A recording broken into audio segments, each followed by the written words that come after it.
透视界故事，从时兴结构讲起。一透在甲骨文时代是上显示描画最主事物之一，相对于甲、丁、木、符、变、木等时，都是记事时使用之时器。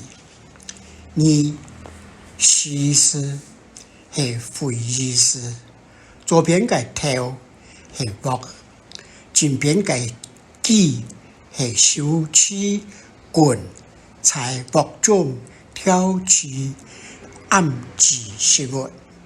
三汉语透视专指用音暗记网头或乌头，是客家人惯习使用之彩色之一。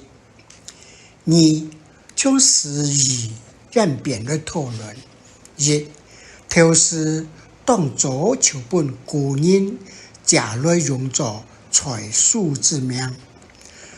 初期有铸透、染透记之事迹，见作是孔夫子持剑说锄头之时，则上文字。锄头是指记事时之利器。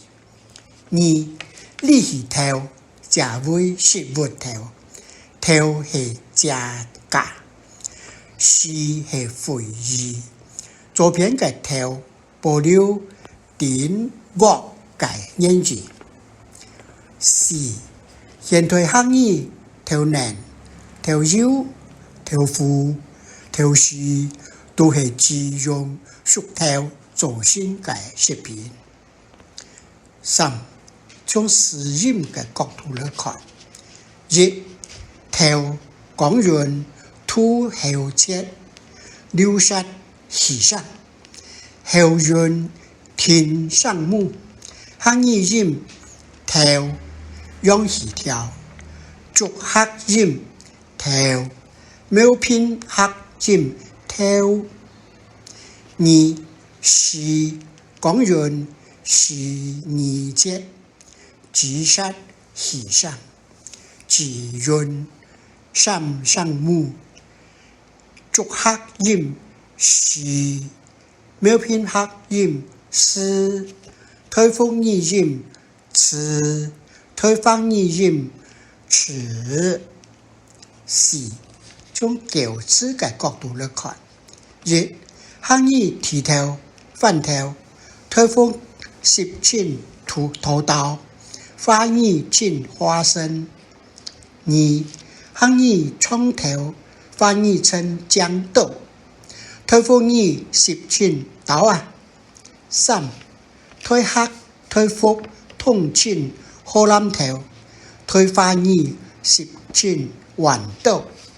四透视推翻译音豆豉，推风语音音词啊，推汉语音透视透视。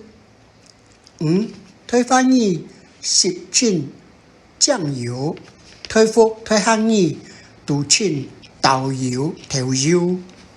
六推翻译进豆浆，推风语推汉语读进头嫩豆嫩，又撇于牛嫩、羊嫩、酥嫩。五联想锣鼓透视两个双用词，是鼓是现当相群，是音是义有前台嘅诈骗。还有一只是客家台上胖，这只是嘅照片同锣鼓嘅鼓有乜鬼相关呢？等下下一摆将来详细参详讨论。